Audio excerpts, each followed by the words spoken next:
Hello, it's Nadine here, and I'm here with this week's wonderful guest, Laurie Curran.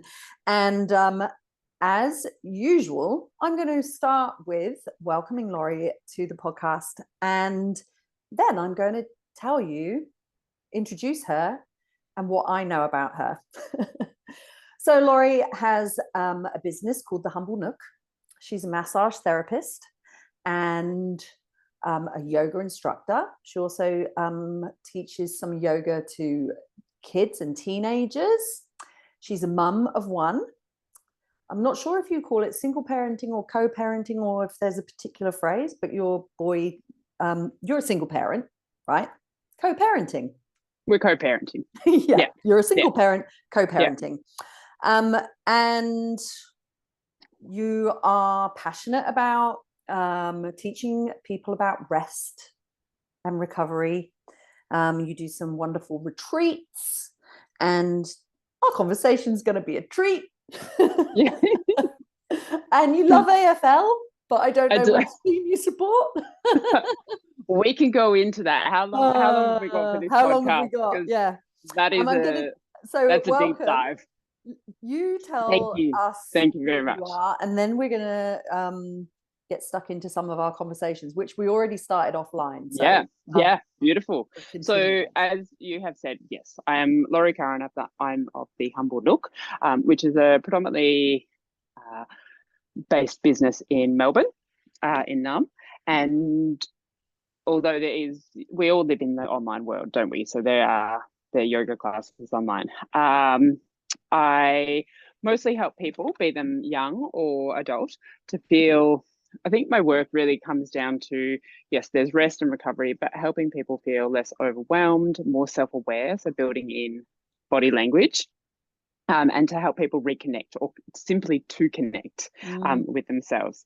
So I support people with a variety of techniques, so whether it's body-based practices, from massage, functional movement, somatics, and mindfulness practices. So I've also completed some mindfulness training to in the trauma-informed sector, and more through the John Kabat-Zinn mindfulness practices, which are really body-based practices, body scans, sensory awareness, and through a trauma-informed lens, which is always supportive.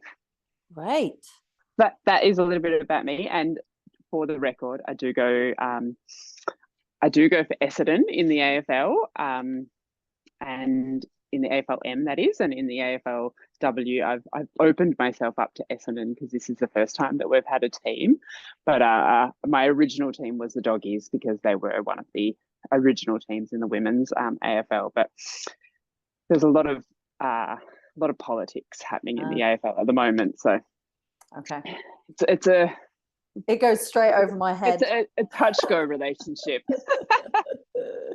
I love that you don't often see girls loving sport so much, right? But you post on Instagram that you're at the game, and it's like let's go. I love it. Well, look, I think one of the thing that I love so much about AFL, and I would have to say I started my massage career at a VFL team, which is the rank below AFL, and you can really get a really strong appreciation for dedication, and for showing up, and for how to work together as a team, and what it means to be a part of a community.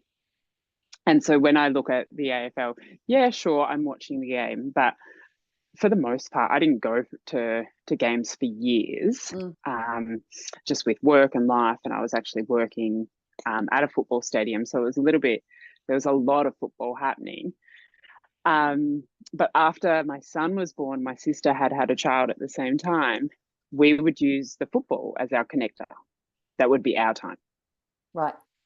And it is, there are parallels about probably what we're going to talk about today. Why do we go to the football? We go to the football because that's what we did when we were children. Sure. You know, we would go to the football. It was a lot cheaper back then. You could take 6 kids to the football for very little. I think for some games you used to even be able to park your car and just watch the game from the car. It's an entirely different game now, but there is this sense of familiarity about sitting down at the football with my sister and just having that. We know we've got a good 4 hours to catch up and talk about the game and talk about life. And so it is beyond the game, and it means a lot. Yeah, nice. Yeah, we're not going to talk about AFL anymore because I think you're right. We could go the whole hour. You might be able to like slot some more stuff in. Yeah, I do use a lot of running analogies sometimes. So I'm just going to tell our listeners, we spent a couple of minutes just then before we pressed record, and we already started getting into some juicy conversations, and we could definitely, we'll probably go in all sorts of directions, but what we were talking about I think is really interesting. And I don't know where it's going to lead. Maybe it won't lead anywhere, but we started talking about what we were going to talk about. And we were talking about how it's really easy because we spend so much time online thinking that everyone's got their shit together and that we don't, perhaps. I actually even find that obviously if you're running an online business, right, and you're in front of people, it's not, I don't do it, but it's not easy to share the messy stuff. You want to be a reassuring thing, right? You want to be representative of your business. I don't know. What do you reckon? I think that how we got into the sharing of the messy stuff was we had the conversation about, well, this is what you do, and this is what I'm going to introduce you as. Yeah. And I know that you've touched online about body image, and would you be comfortable in sharing that in this conversation, so this recorded conversation? Yeah. And I said yes, because in terms of body image, I think it's really important to share that sometimes we just don't feel comfortable within our bodies. And for myself, I spent a lot of time really struggling with an eating disorder, and for all those details I won't go into because they are quite full on, and it's a battle between the brain and the body. But how we can share that experience, and even now I will catch myself. I will catch myself and say, for example, we just spoke about this. I got sick in the middle of the year, and that led to I couldn't train, I couldn't run. I was marathon ready, or a half marathon ready, I should say, and I couldn't run. I was so sick. I had a virus, and then it was backed up with a dose of COVID, and so I was out of anything. Like, I was bedridden for a month, and that left. I had a loss of muscle. I had a loss of energy. There were so many things that I couldn't do, and one thing that I did notice after a week was, oh, I don't think you've actually eaten that much this week. I was quite literally surviving on oranges and hydrolyte. And when we add that up over 4 weeks, I remember getting dressed and going back to work and realizing how much muscle and weight I'd actually lost, and how physically weak I felt within my body. And then there was that little voice that reappeared that said, but you've lost a little bit of weight. And so you have to catch yourself, because it's not like, oh, well, that happened and and I don't know for anyone else's experience, which is why I think that it's so important that we talk about these things, because it is an individual experience. But for me, it was just like, well, I'm just going to be really mindful about the way that I move. And as I started to build back to running, which didn't come straight away, I definitely had to take my time with that. As I've built back into running, I've noticed that my thighs are getting bigger because I'm using them. Yeah. And you have to, it's the conversation that we're having with our body continuously. It's just like, oh, like I can put my hands, people who are listening to this, you might even do it with me, but I can put my hands on my thighs and be like, what amazing thighs you are to take me out for 5K this morning. Yeah. And having a loving relationship with the body, and sharing that, and continually sharing that, because what in the business sector, how do we share our vulnerabilities? I think without it being performative. Yes. Yeah. Without it being contrived or a little bit staged. But how do we share those moments that have really impacted us? And to also say, within the wellness space, and I know that you really work in the wellness space, to also say, well, life isn't perfect. It's not good vibes only. It's not positive vibes only. And in fact, it's all welcomed. Right. Yeah. Yeah. It's like everything is welcomed. And that's something that we when I'm teaching yoga, when I'm on the table, like with someone, I really utilize a lot of mindfulness techniques when giving a massage, and a lot of somatic experiencing. So it's not just this idea of someone walking in saying, I would like to have a massage, and it just being this act. It's an experience of what I feel like to be coming home to the body and coming back to the body. And before I went into like a deep dive of more nervous system studies, that's how I created the name the Humble Nook, because I found these little pockets of practices that would make me feel more settled within my body, more connected within my body. So they were in the meditation practice, they were on the massage table, they were on the yoga mat, they were when I put my shoes on and went for a run.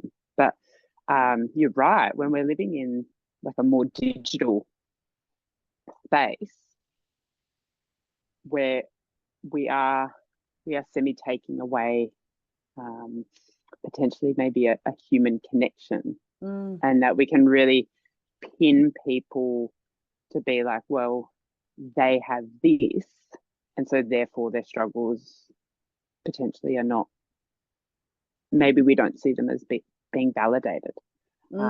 Maybe there is less connection, and how can we maybe introduce a little bit more of that? So we've kind of gone full circle with that whole that whole space of how do we share our vulnerabilities? I have absolutely no idea. But I do feel that, and I'm very the type of person that I'm not a big fan of like sharing dirty laundry, like in an online world. But I do think it's, well, is it aligned to my beliefs and values? Yeah, because I want my son, and maybe we will go back to, maybe I'll pepper some AFL in here. But I want my son and my nibblings, so my nieces and nephews, I want them to grow up in a world where they feel comfortable within their bodies, and knowing that we have many different body shapes. Yeah. And that's not something, I'm not quite sure about you, Nadine, but that's not something when we when we didn't have this online forum that we have now that's so like vast, we really didn't have a lot of body shapes to look at, and to admire. And so if I was to look now at the women that are playing AFL, there's such a broad spectrum of what it means to be fit. Absolutely. Yeah. And then you tie in, it's just like just different shapes and different movement. And I think we're actually beginning to understand that different movement will make a different body shape. Yeah. Yeah, for sure. Yeah. So we can really start to look at that just through a broader lens in the terms of the terms of body image from one side, and then for me, if I share a vulnerability moment in an online platform, what I say online is I wouldn't only say it online. Sure. I would have had those conversations in person before. Yeah. Yeah. And if I'm sharing it online, it to a sense, it probably has been curated. It's just like, I want to make this meaningful. I want to make it short so that people understand it, because we all know that people's attentions are shifting. And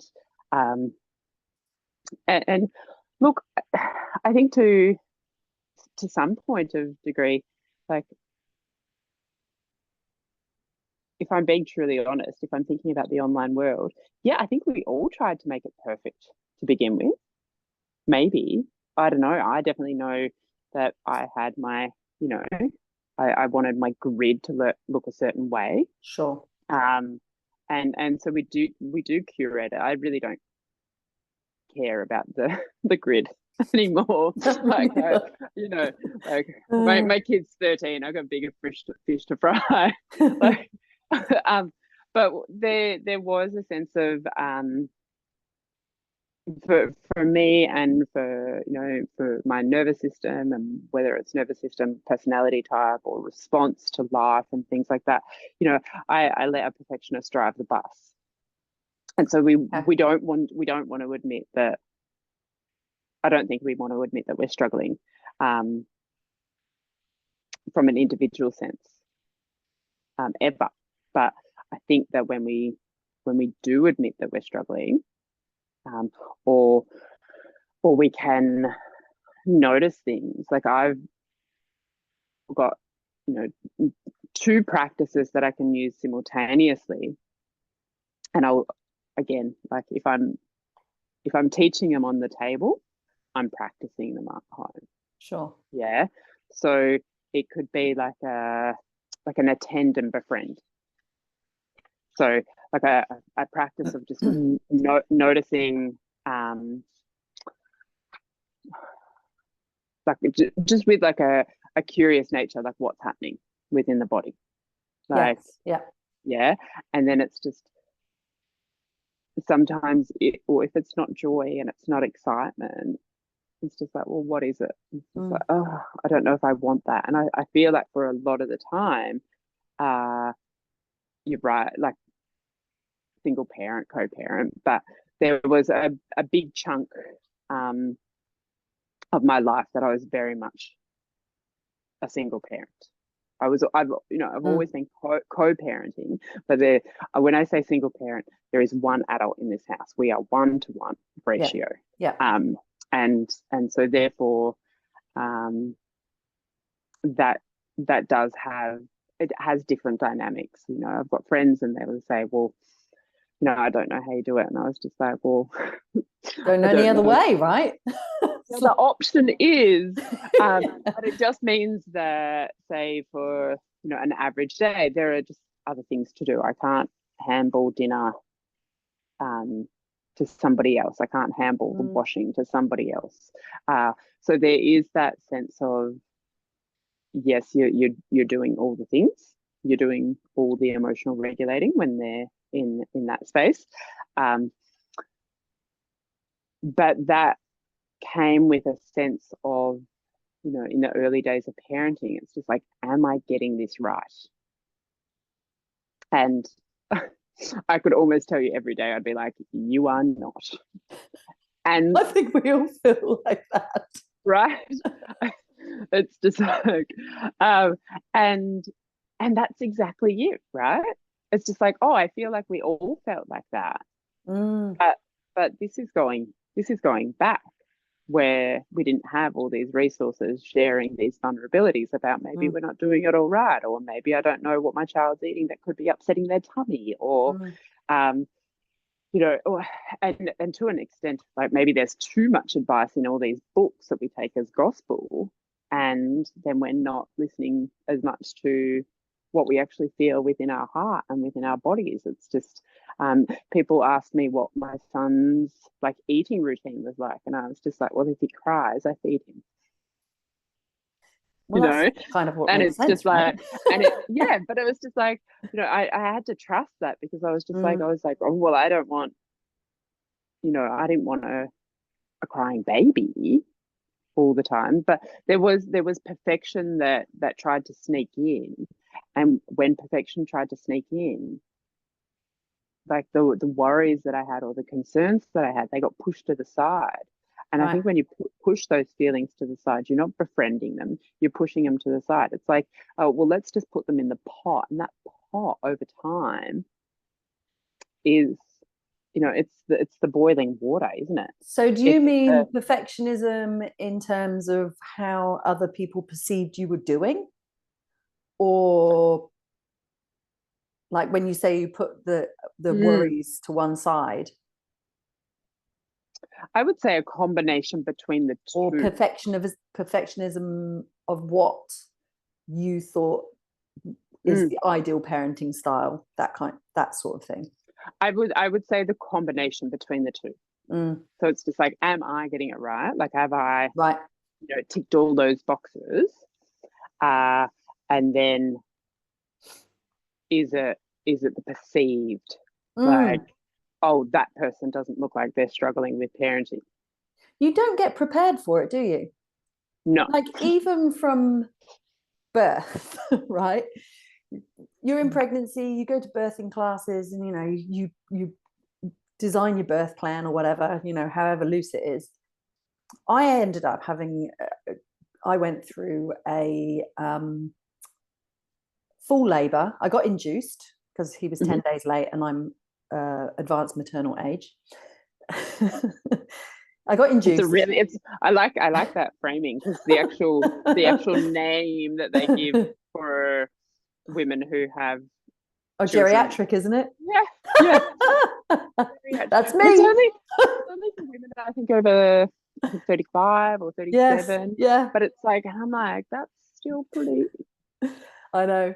So It's not I my went field, through, I but got induced, I went through full labor, and then he got stuck. I had forceps, and then I ended up with a cesarean, right? There is mm, absolutely no preparation for that. And then when you have, like, so that's one thing. And I know that a lot of women go through quite a lot of emotions because they feel like a failure. mm, By the point that I had the cesarean, I was kind of relieved, but I still questioned, did I do it right? Should I have insisted more that all of the things? But I was okay. But then no one tells you, no one tells you what it's actually really like. And I don't know if it's because they don't want to upset the dream picture. And also this focus on, are they sleeping? It's like, mm. they don't fucking sleep. Babies don't sleep. But no one tells you that. And so you feel like all you should be focusing on is getting your baby to sleep. It's like no one prepares you for any of it. It's a complete. Well, do you think that is the combination between, a friend of mine asked for, they had little pin-ups at their baby shower of, pass on parenting wisdom. Okay. Um, and mine,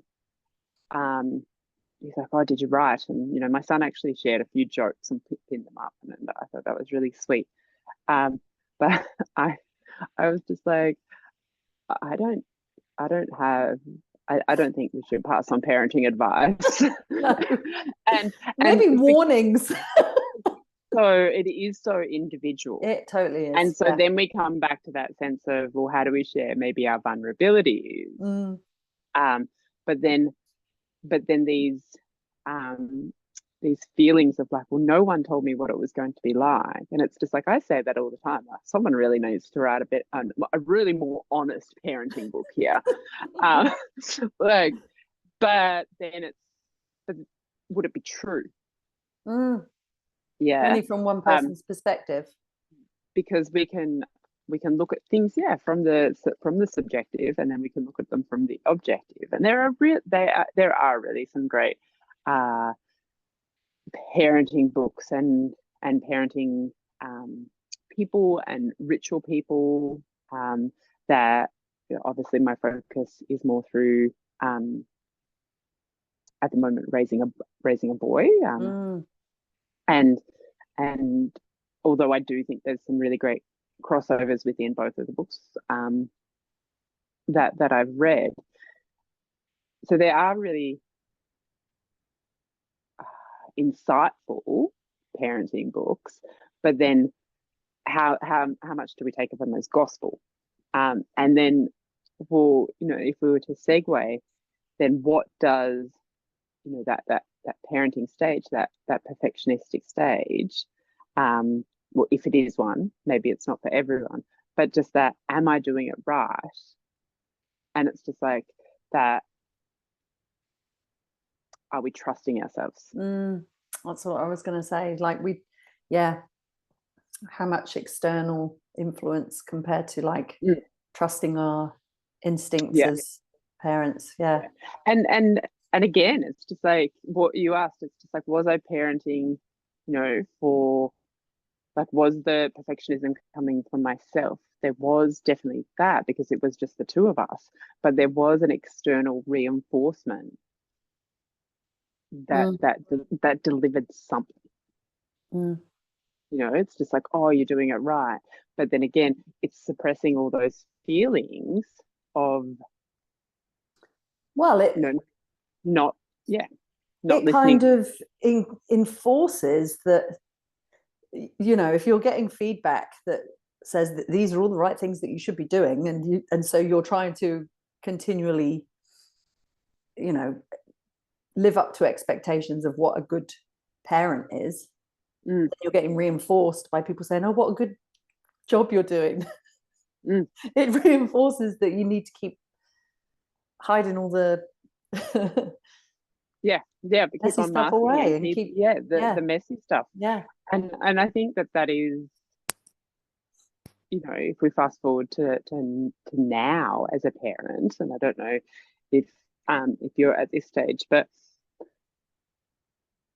life just is messy. Mm. You know?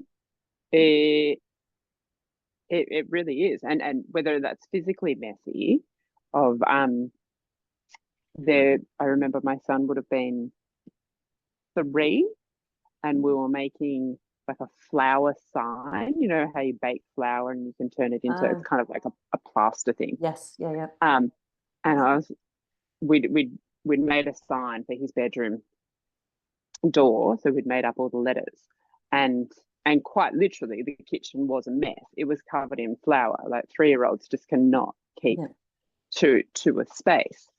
Um, so there's the physical mess, but there is that emotional mess where, what sort of parent was I really modeling if I couldn't share all those emotions? Mm.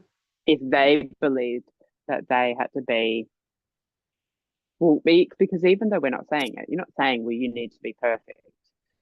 But if they don't experience a range of emotions, if they don't see the range of emotions, where it's just like, oh, that really upset me, or that made me feel joy, or I'm just feeling calm, I'm just feeling content, or whatever the emotion is on the spectrum, how are they supposed to understand emotions?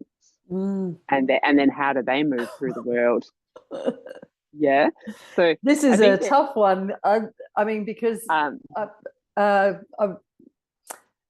spoke with Erica Webb. oh She yeah, came on as a guest, and we were talking about that, and like this I think it was with her, this she is expectation in one our smart lives. cookie. Yeah, Yes, she's great. She's great. yes, There's this expectation in our lives that we be happy, right? yes. So like I do it. I'm like, I say to my husband when he gets up in the morning, how are you feeling? Mm. And if he's like, crap, I'm like, how can I make him happy? And if the kids are crying, it's like, what's wrong? Yeah, it's Yeah. like reinforcing that like having feelings and emotions is wrong. Mm. It's really difficult to Yeah, just yeah. go, let And it I rip, think kid. I feel like that the two of us are very I think there's what is it, the two type of people in the world where it's just like you can see your glass is half empty or you Mm. can see your glass is half full. Um, I feel that we're the type of people in the world that are just stoked that we have a glass in the first place. Yes. It's like, oh my gosh, like a glass, I can feel this. Um, Then and I can drink some and then I can fill it again. yeah, yeah. I can share my glass with other people. And yeah, I don't have the answer. I don't have the answer to that, but I think it's a great question and a great exploration because it's if we looked at it through, say, our nervous system, through the lens of the nervous system, it could be, well, what state am I feeling in? Yeah, like where am I feeling within my nervous system, and how can Mm, I help shift this state? And I think that that could be maybe a better outlook mm, to how we're feeling. And I know that it's something. So if I'm if I'm practicing this attend and befriend meditation practice, it's just like, well, what am I noticing? mm. Yeah. And then what can I do to help myself in that state? So a couple of weekends ago, I was feeling really flat. Yeah. And Okay. it's just like, and it can be so easy, I think, to just kind of beat up on ourselves for What's wrong feeling with me? flat. What's wrong Yeah. with me? Do I need what do I need to change? Like what do Mm, I like and I'm not talking small things. I'm talking as to, like it's just like the catastrophizing of like what is like, what is wrong. And it's just like, well, like you've just had like a big work week and like you just probably want to have a bit of a chill out. Like, why don't you grab a book? And so what would soothe that? Yeah, what would mm, help that state to then nurture it, accept it? Yeah, we want happiness, we want joy, we want love, we want kindness, we want compassion, we want the feelings of like nirvana and ecstasy, and we want all those mm. things. But it's just like we have to be able to hold space for the other feelings because they will arise. Yeah. Yeah. So what can we do to help them?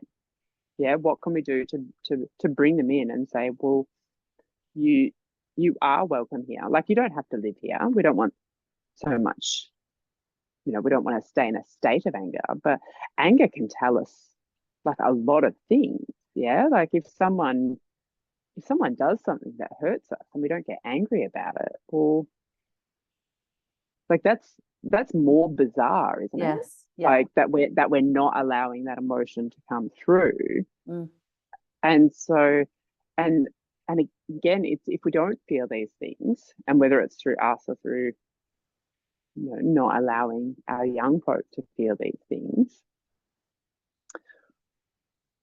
well then it is kind of creating a disconnect, mm. isn't it? Totally. Totally. Yeah, like Yeah. we're It's like disconnecting from. your feelings aren't valid, isn't it, really? Mm, mm, Be quiet. What's wrong? mm, Calm down. Like yeah, all of the things. yeah, Stop yeah, crying. yeah. Yeah. And I think, and where does that come from?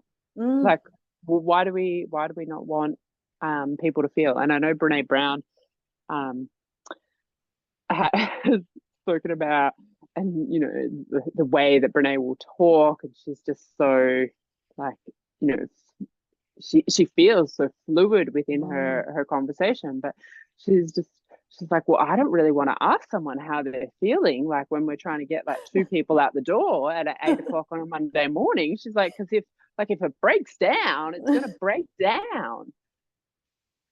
And so how do we create that dialogue, not just for our young people mm. but for ourselves? For ourselves. Yeah. Yeah. how do we um how do we how do we understand what our nervous system is actually telling us? Because that is essentially the lens that I work with. It's Mm, just like, well, how do we tune into that? It's just, well, if we have, it's just like if our heart starts racing a little bit, yeah, it's just like, well, how can we listen to that? It's just like, what is that telling me? what's going Yeah. on? Yeah. It's just like, if we get those butterflies in our tummy, it's just like, okay, well, what is that communicating? What is Mm, that trying to communicate? If we're stiffening, it's just, mm, and I remember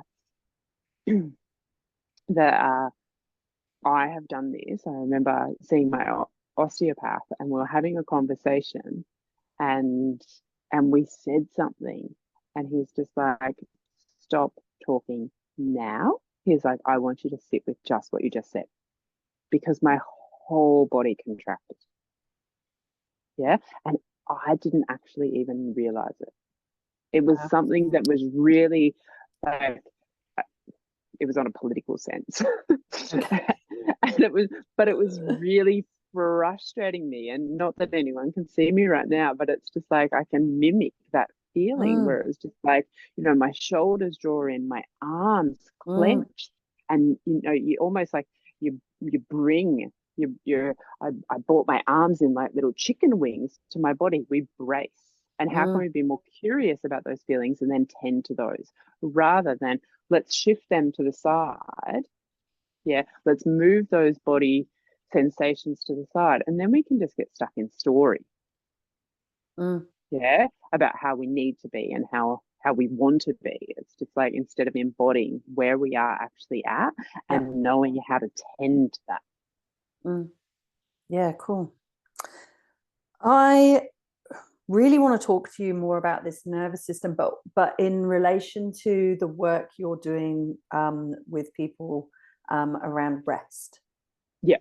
because it's like Yeah. a dirty word, isn't it? Rest. Rest. Yeah. Is it Yeah, becoming it's cleaner? kind. I think there's There's a desire for it, but there's also like a yeah. sense that if you stop, if you rest, if you say that you need it, that Mm. you are failing, not good enough. Yeah, I feel like I've there realized that is I actually do that. yeah, that Yeah, you like feel that you feel like you're failing. that I don't deserve it. I'm not doing Mm. like that. I don't actually deserve it. And we went away. We've lived here for nearly 3 years and we haven't had a holiday. And like, obviously, Mm. there's been a bit going on that's Yeah. prevented that anyway. But like, since we've been able to travel and stuff, I haven't, I don't think I've deserved it because I feel like I haven't worked hard enough. Do you feel We like, went away and I actually just a want few I just weeks want ago to and I was like, I realized that actually I really did need that. yeah, I want to flag, just for anyone who is listening, that, well, obviously we've had a lot of things going on. They haven't been Mm, individualized things that you've had mm, going on. Like, we're living through a pandemic. Like, yeah. everything has been really uncertain Yeah. within um within states and lockdowns Mm, and borders, and I feel that really, as a small business operator or an independent business operator, I haven't left the state mm, uh, for 3 years. My last, yeah, coming on 3 years. I actually went up to Byron in 2019 as a little bit of a getaway. I'd finished a really, really big project, um, within our community, and I was just like, oh, I'm going to go to Byron, and I'm going to catch up with a girlfriend, and I got there, and it was just as the 2019 fires had shifted down to Byron and or to the Northern Rivers, and so that was the most unrestful. We had a beautiful time, but there was very much just make sure all your bags are packed, because we could be jumping out in the middle of the night kind of thing. And so that can be a little bit tricky. As for deserving rest, does it come, like, does that feeling come in a sense of monetary gain? Yeah, does it come from that? I haven't earned enough money to be able to take a bit of rest. A bit, yeah. Yeah, but I think that's more like it's like I haven't earned enough. Not that we don't have enough. I, as an individual, haven't earned enough. Yeah. I don't deserve it is more the thing. Yeah, I don't deserve to have a rest because I haven't earned enough money to have a rest. I've worked to take my butt off. yeah. So there's and that becomes that's multifaceted, isn't it? Oh, because totally. Don't worry. This whole figuring out who you are is a lifetime thing. yeah. You don't just turn 18. No. You don't just turn 18 and become an adult and you're adulting. So let's go so from the rest to the nervous system, because there is a marriage between the two. Absolutely. That says, and I feel a lot of people want to rest, but then don't know how. Right. Because rest is this perception of, it's just like, well, is it just having a sleep? Like, and sleep is wonderful. Like, sleep is it's the OG of rest, really. Totally, yeah. But rest itself is different to sleep. Yeah, there's a lot of different bodily functions happening when we are sleeping, but when we're resting, we're still awake, we're present. And so what kind of rest is it that you need? As a personal trainer, you would know that you need a rest day. Yeah. Yeah, like you need a rest day. Your body needs that for the physical repair. Yeah? So let's then take that out and say, well, what about our mental load? Yeah, when do we rest? When do we rest our mental load? In a world where it's just like, I actually don't know the stats, but it's just like there's more information like today, in 1 day, in 1 hour, than in a lifetime, probably. Yeah, than in a lifetime of our ancestors, potentially even maybe say like our grandparents, which is actually not that long ago, but the information overload. So how do we rest that? Because if we've got all those neurons firing all the time, well, then when do we, because when we're actively in, like, I'm going to do this, I'm going to do this, here's my to-do list, I've got to get that email out. Well, when do we let the brain wander?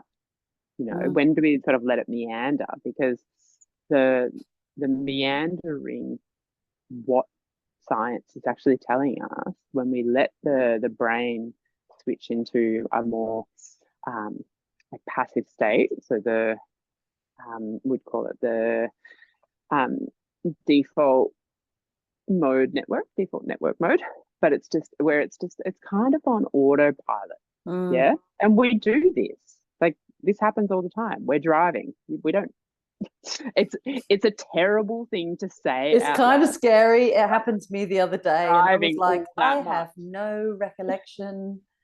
Like, I was supposed to stop at the shops to get something, and I got almost all the way home, and I was like, how about that? I drove past the shop. Where was I? Yeah, but where? Yeah, and it's just like, and what thoughts could happen in that state? So how can we let our minds rest Yeah. So these are just curiosities, yeah, about rest and about the type of rest we can take. It's what about our, emotional state? Yeah. It's just like, well, how do we let that rest? What about socially? And the world, society structures are at a detriment of this. And this is going to go very, very large. And then I'm going to pull it back in because like I'm going to open Pandora's box. But what is driving that sense of unrest? Yeah. And from the very, very, very big picture, it's probably capitalism. Yeah. Because it's not so much that like that you haven't earned your rest, because I'm pretty sure that I read that Elon Musk still works like an 18-hour day. And it's just like, well, dude, you're a billionaire. So if you don't think that you deserve rest, and I don't know at what stage you're going to think that you like at what stage, how many zeros.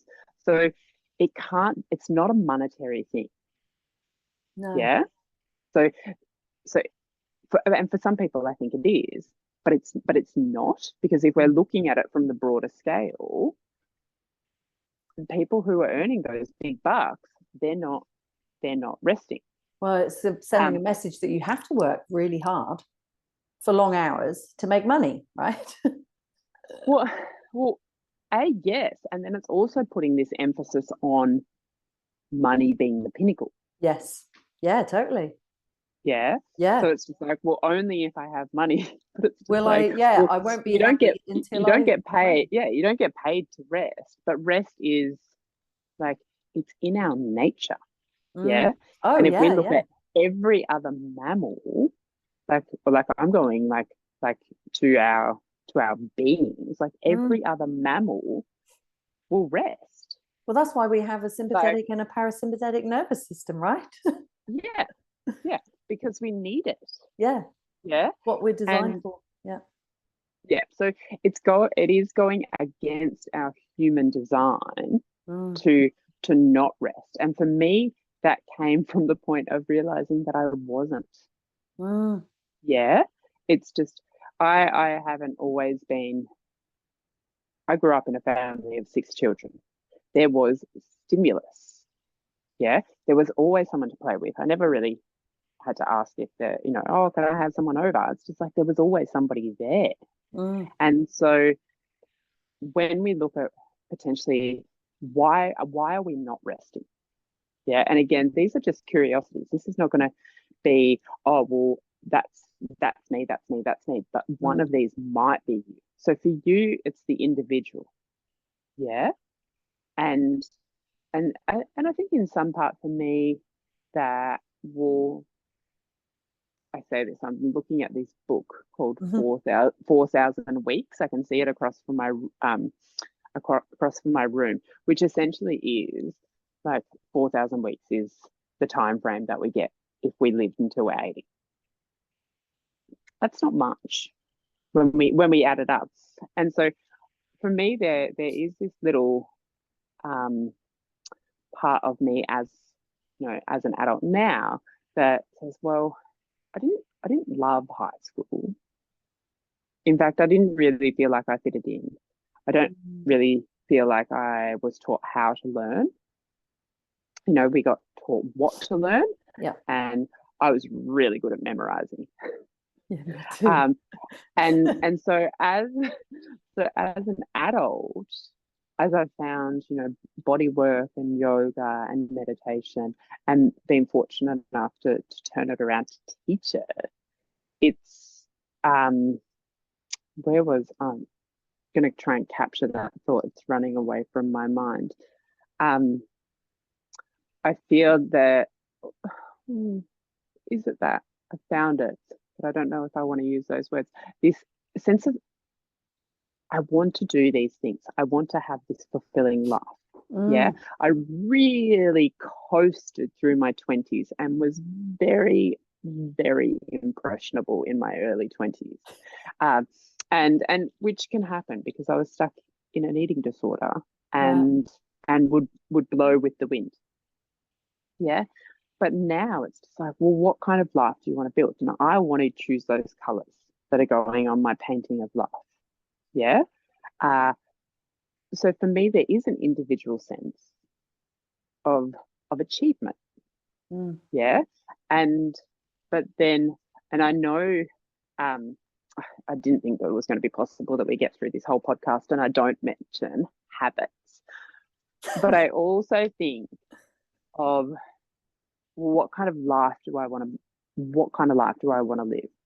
And as if we strip the titles away, but the practices that I love and the practices that keep me connected to myself and the things that I love doing, they all involve an element of rest. And I want to keep on doing them because they keep on bringing me back to myself. Yeah. That's what I want to think. So I started small. Yeah, and it was a beautiful girlfriend of mine. And she just said to me, she's like, well, maybe you don't need to do that. You don't need to do all of the things all of the time.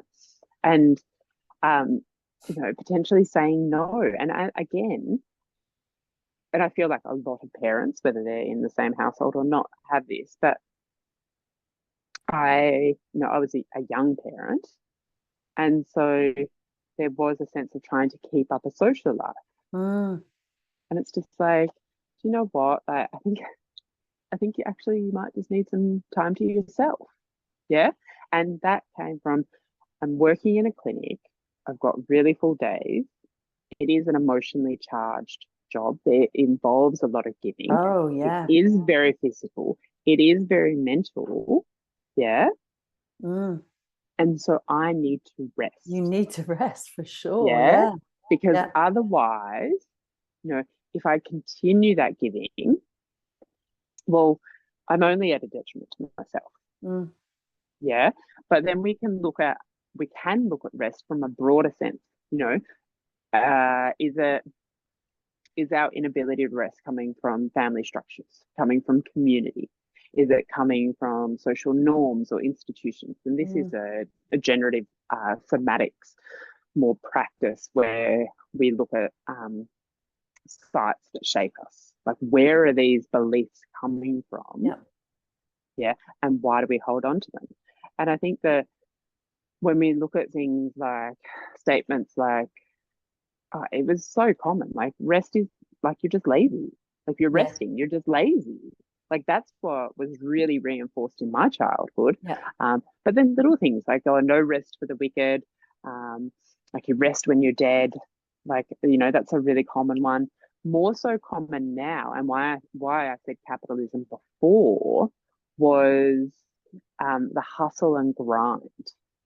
This culture of hustle and grind and of young people already, and again, capitalism, because rentals are through the roof. But I lived in Melbourne 15 years ago, which is not that short a period of time. And I lived about 5 minutes down the road and was paying a tenth in rent, 10% in rent. So what I pay now compared to 15 years ago, 10% I was paying of what I'm paying now. And that's a huge increase. And there is a big difference between, a share house and a home. But what young people are facing in terms of living expenses, and what everyone is facing in terms of living expenses, is causing people to feel that they can't rest. Yeah. Because again, going back to what you said, well, if you can rest, can you afford it? Yeah. Yeah. And then I would counter that and say, well, if we're spending, let's say in air quotes, yeah, then what are we spending?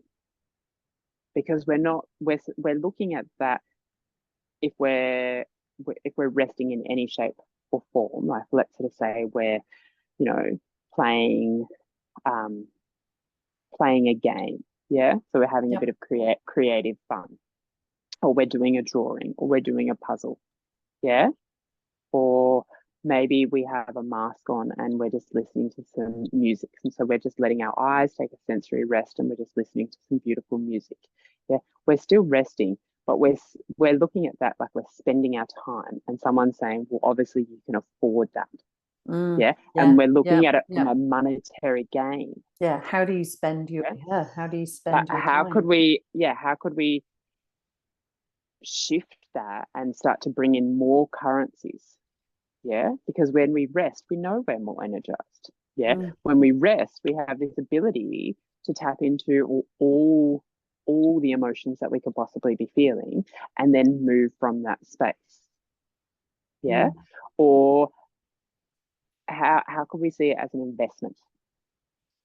Yeah, so it's just like I'm investing. I'm investing my time in rest. Yeah, like that's a pretty good investment, but then because when we don't, it's going to catch up with it. Like it just is. And most likely, usually at the wrong times. Yeah. And I think it was I can't remember Huffington Post. Is it Ariana? Oh Adriana? Ariana Huffington. Yeah. Oh, she collapsed. Yeah. Like, on the bathroom floor and concussed herself, didn't she? She hit her head on the side of a bathtub or something. And that's an extreme case. But I know in Atomic Habits, James talks about the ice block, and we take an ice block from, say, 25, I'm going to get these numbers wrong, but 25 to 26, we don't notice the difference. 26 to 27, we don't know the difference. The ice block's still sitting there, and 1 degree and 1 degree and 1 degree, and you don't notice until you get to that point where it just says, I'm melting. Yeah. And so when we don't rest and we compound that, we do things from, if we're not resting, when we look at it from our nervous system perspective, then we're not digesting. Yeah.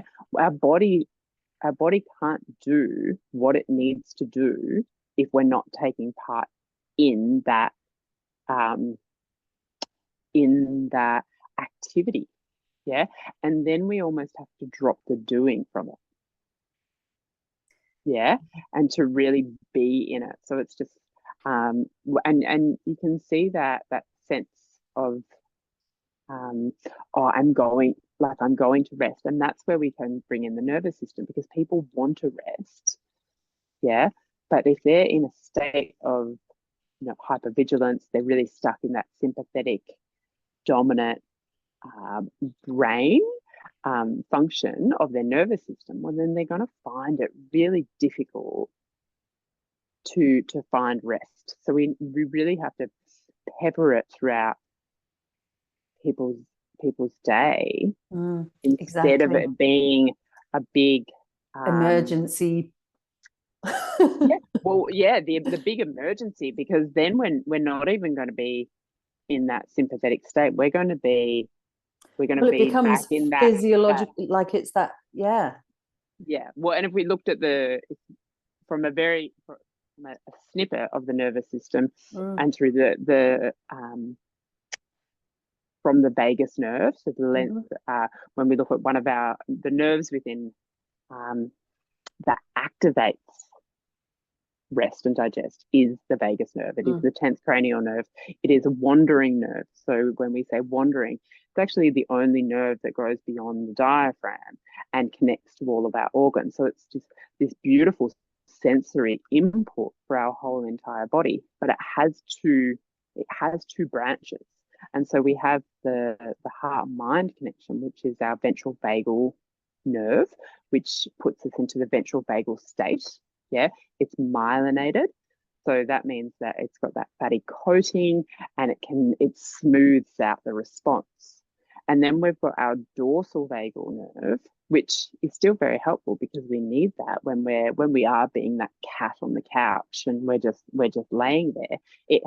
The dorsal vagal is our rest state, but it can be our default state, because the vagus nerve is a hierarchy. Yeah, we have had this nerve, it has evolved as we have evolved. So to have the ventral vagal branch is the evolution of us. So when we shift into that dorsal vagal state, it is either we're there purposely because we're resting, or because our body's just pulled the handbrake on and said, well, you can't be up here anymore, because we actually just don't have, like, we've run out of all the things that have no resources helped fuel this. Mm. And so then you have to go back and build the building blocks all over again. And that's going to take time. Mm. Yeah. And that shows up in so many different ways, doesn't it? It's like we hear more commonly these days burnout, but I call it, like, I kind of talk about, you're talking about rest, and I talk about reducing stress, and I call stress the silent killer, because it's like because we do push it aside. We do go, oh, I'll be all right, it's okay, I'll keep going, I'll sort it out later. Push to the side, and you get that, what you're talking about, which some people experience as burnout. But there's a whole bunch of other lifestyle related diseases associated with this. Yes. And my dad had a stroke, for example.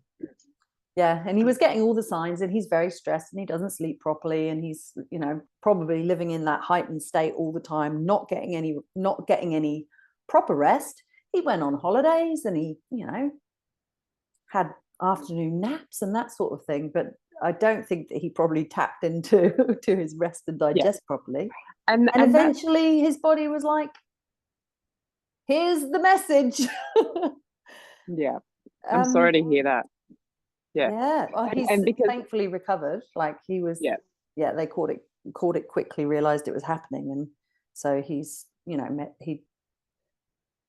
it could have been a lot worse, but still it's like, that's what's happening. And it's potentially going to happen to anyone who doesn't. Yeah.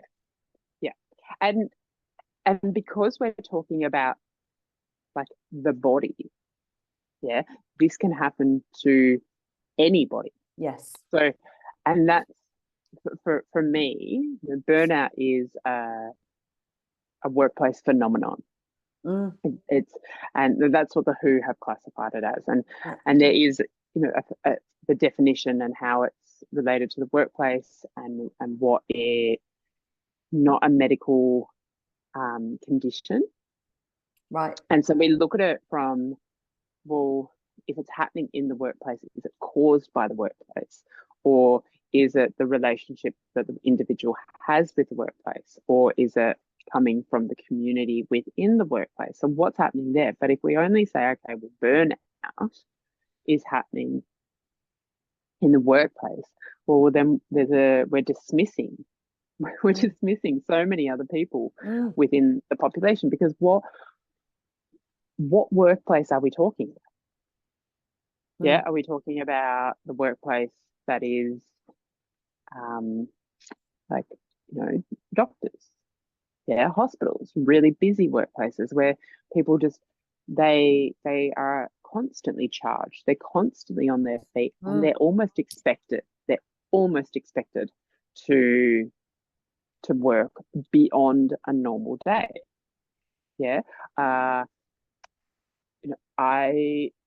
People who have finished their final exams for their degrees, and their teachers said, the fact that, like, you got any sleep last night shows me that you didn't try hard enough. And it's just like, so where is the message coming from? So that's the workplace. But then what about the early stages of parenthood, or parenthood in itself? What about when we are playing a carer's role? What about when we work in the community? I have lots of friends who are environmental activists, and they have to go in and come back out, because when you go into that role as an activist, it can be really exhausting. So I would look at burnout, and this comes from one of my teachers who taught me more about the nervous system, and about the vagus nerve specifically, is that burnout really is a loss of vagal tone. so that we lose that ability the to handle stresses with flexibility. Yeah. And we know, I think as we're listening to this, we would all know that feeling where we've felt like our ability to cope, that resilience, that we have, has just narrowed. Yeah. Like, oh, I just feel like, whether we refer to it as I've got too many plates in the air, or whatever it is that we're referring it to, we just don't have that much ability. Yes. So when we've got low vagal tone, we just have an inability to cope with the situations, and whether that's like reactiveness. Yeah. Because if our nervous system isn't reacting, we want a nervous system to react. Yeah. We want that fight flight to kick in. Yeah. And that's what it was built for, for our primates, for our ancestors. They needed to know when to respond to something. That's a predator. I need to get out of here. I need to run fast. Yeah. And so we need that response, and then we need it to be gone. Yes. Yeah. So and so we can react to that. But when we're constantly bombarded, with which we are, like, and I'm not saying that I'm not, because it's just like, I have a phone, I have emails, I have a child, I sometimes stay up past what I would like to be, my bedtime. I have rushes in life. But when we don't pause in between those things, well, then are we compounding?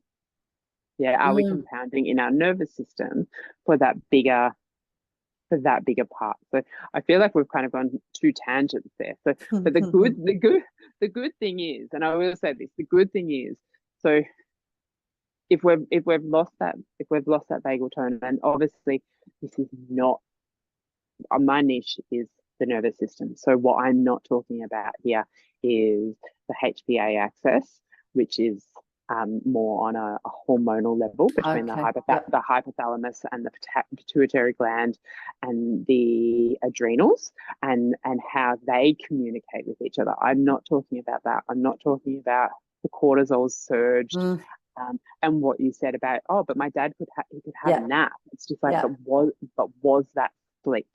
No. Yeah. Was that it was exhaustion? I think. So, and that's where you would look at moving between two states and not finding flow. You'd just be in that heightened state, and then in that really sort of low, disconnected, numb state. Yeah. So you're just out like a light. Yeah. Yeah. And it is one of the fastest ways that I think we can tell. And that's really what prompted me to get into those nervous system studies and say, maybe you actually really need to look at rest as an option, because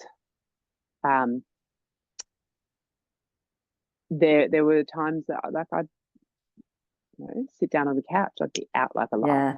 And people think that they sleep well when that happens. It's like, well, actually, no, that means that you're overtired. Yeah. And overstimulated, and it's not good. What we're coming to a close. We've gone over our hour, and I'm not going to totally shut you off. I think we could probably chat all day. I think we have long said that we could chat for a very long time. We need to take a weekend. I like that idea. Oh, that's a great idea. Do you accept small children?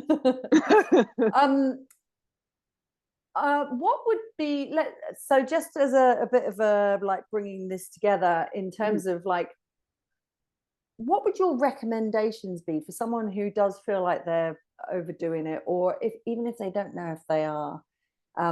Like, it's hard to tell people to rest when they don't feel like they deserve it, or well, I think two things within that is that I think it's hard to tell anyone what to do. Yes. Recommend. I would start with simple body awareness. Yeah. The more the more neuroception that the body has, which is essentially, it's just like our body is trying to keep us safe, so it is going to give us cues. And so the more interoceptive awareness that we can build, so our internal state and listening to those cues, and people might be like, oh, well, that sounds like a big word and I don't think I have that, but you do have it, because you do know when you need to go to the toilet. Yeah. And if you don't know that, then maybe your interoceptive cues are a little bit lower. Yeah. We got to think of this wandering nerve, it goes throughout our whole body. So we want to listen to these cues. Yeah. So taking moments. Yeah. That's I feel the best way to build in like mindfulness, body awareness, is taking moments throughout the day. Yeah. And making those moments as if you are building habits. Yeah, where that's what we're going to do. So it's just like, I'm not saying cut anything out, but it's just like, in the morning I will sit down for 1 minute after having my breakfast. And just notice what's happening. When I feel the sunshine on my face, I will notice how that feels.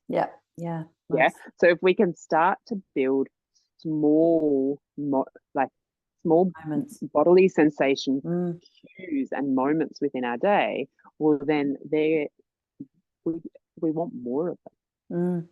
It's just like, oh, I felt really like, if you say to someone, let's go meditate for half an hour, it can be like really overwhelming.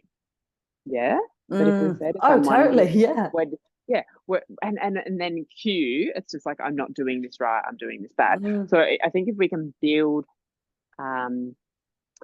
small habits and small awareness techniques, and anchor within the breath, because the breath is such a beautiful source of nervous system regulation. It really does go straight from like the brain to the heart, so to that ventral vagal state, which can be such a beautiful regulator. So having that, I do run, and if you don't mind me sharing, I do run a program which is much we will share your details in the much more in depth, which is called Rest and Recover, and we're about to launch our February intake in a couple of weeks, and so that's over 3 days where we really start to dive into somatic experiencing, embodied practices, the sites that shape us, that I what is rest, and what would be restful for you. So that is a much more in-depth course, but awareness. And you asked me something else as well. What was the other? Was that it? Was that it? I think that was pretty much it. And I love that. I really love that. And I think that we all feel short on time, right? And how am I going to fit this thing in? That was it. One thing that I was just you get these I get these things on my phone once a week that tells me how long I've been on my phone for, and it adds up. And so I think even for me, it's like, well, what could I be doing with that time? Could I take a moment to sit and do 2 minutes of breathing, or step outside and just do nothing for a minute, rather than picking up my phone and but also scrolling? And also remembering that rest isn't doing nothing. Like I've been doing a pottery class, and I find that quite restful. But there still is an act within it, going for a walk with the dog, but not having this sense of like purpose or adrenaline driven towards it. That it's just remembering we never actually need to earn our rest. It's interesting as well. I said to one of our members the other day, like, there's quite a difference between life being full and life being busy. Busy kind of it feels like you have to do it, whereas full is doing things that fill your cup, spending time with the people you love. And it can be like, you can be doing lots of different things, but there's just a different energy to it, and it does feel more restful, doesn't it? And Well, and shoulding more. ourselves, I should rest more. And it's just like, well, I could rest. Giving yourself those options, and those options work really well. It's just like, well, I feel like my body needs rest. Well, I could do a yin yoga class, or I could take my dog for the walk. Yeah. Yeah. Like just changing the language that we're putting around things and the way that we perceive rest. Totally. Because Yeah. it really can be quite pleasurable, and also is really beneficial to our bodies, because they're lots of our physiology and our psychology is influenced by an unrested state. Totally. Yeah. Couldn't agree more. Wonderful. And on that note, friends listening, take heed. Rest is important. Laurie, we're going to share your details in the notes. Wonderful. Thank you so much for joining us. Let's make that weekend away happen. Yeah. On to it. All right.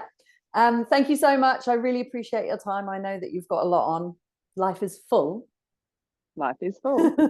Yeah. I'll speak to you soon. Thanks so much. Thanks so much. Okay. Bye.